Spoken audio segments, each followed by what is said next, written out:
Você já percebeu como às vezes, sem nem entender o porquê, a gente reage com medo e com desconfiança na vida? A gente sente o peito apertado, às vezes nem foi nada demais o que aconteceu, mas a gente sente que doeu profundamente. Sabe por que isso acontece? Porque as nossas feridas emocionais da infância moldam a forma como a gente enxerga o mundo. É como se fosse a lente de um óculos que a gente usa para ver a vida. E se essa lente estivesse com uma mancha de experiências traumáticas da infância. Uma criança que cresceu ouvindo que é difícil demais, que precisava calar a boca ou que só ganhava atenção quando estava doente, acaba levando essa reprogramação para a vida adulta. Aí ela desconfia do elogio de qualquer pessoa, foge da intimidade dos relacionamentos e vive com medo constante de ser rejeitado pelas pessoas.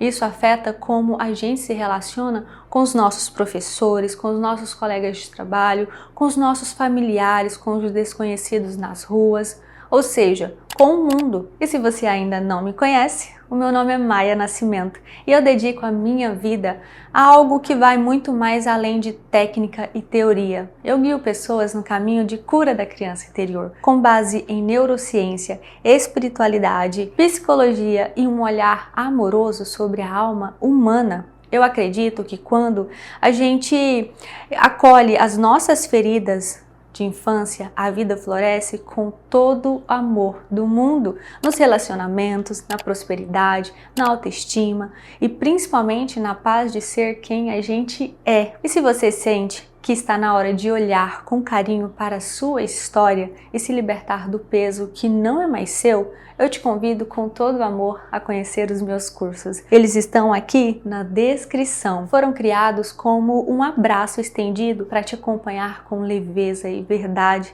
nesse reencontro com você mesma. Eu me lembro de uma vez que uma cliente me contou que sempre achava que as pessoas estavam sendo falsas quando eram gentis com ela. E quando a gente foi aprofundando nas consultas, a gente voltou na linha do tempo e descobrimos que quando ela era criança, ela via a mãe sorrindo para as visitas e depois falando mal delas. Aquilo ficou marcado como a gentileza é falsa. E ela carregou isso por décadas, sabotando as suas amizades, os seus amores. E sabe, na Bíblia tem um trecho que me toca profundamente quando eu falo disso. É do coração que procedem as fontes da vida, está em Provérbios 4, versículo 23. Ou seja, se o coração está ferido, tudo ao seu redor acaba sendo afetado. Essa frase é como um sussurro de sabedoria milenar. Ela não fala do nosso coração físico, mas do coração simbólico, o centro emocional, espiritual e afetivo da nossa existência. Esse guardar o coração que é dito não é sobre endurecer,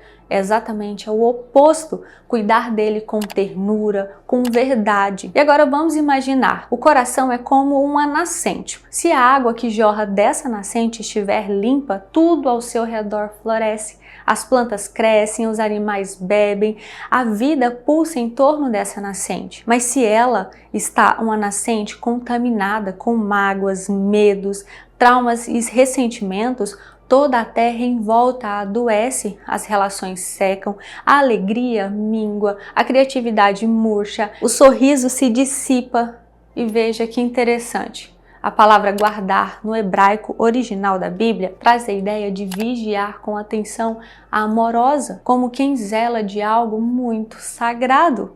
Ou seja, o convite é para que a gente olhe com reverência para o que carregamos dentro do nosso peito. Agora pensa comigo, se na infância a gente viveu experiências de rejeição, abandono, humilhação, o nosso coração começou a se contaminar com essas crenças dolorosas de não sou o suficiente, o amor machuca, melhor não confiar. E essas crenças viram como filtros através dos quais a gente enxerga a nossa vida. Aí o coração tenta se proteger, mas ao invés de segurança, ele acaba criando um isolamento gigantesco na nossa vida. E aqui entra algo muito belíssimo. Jesus, em sua sabedoria compassiva, era um mestre em tocar os corações feridos. Ele não curava só o corpo, ele olhava nos olhos das pessoas e dizia: a sua fé te curou. Como quem dissesse: você é digna, você é amada, você pode confiar de novo. Hoje a neurociência ecoa isso quando nos mostra que emoções reprimidas alteram o funcionamento cerebral. Estudos com imagens cerebrais mostram que traumas não resolvidos aumentam a reatividade do sistema límbico, que é do emocional, enquanto reduzem a atividade do córtex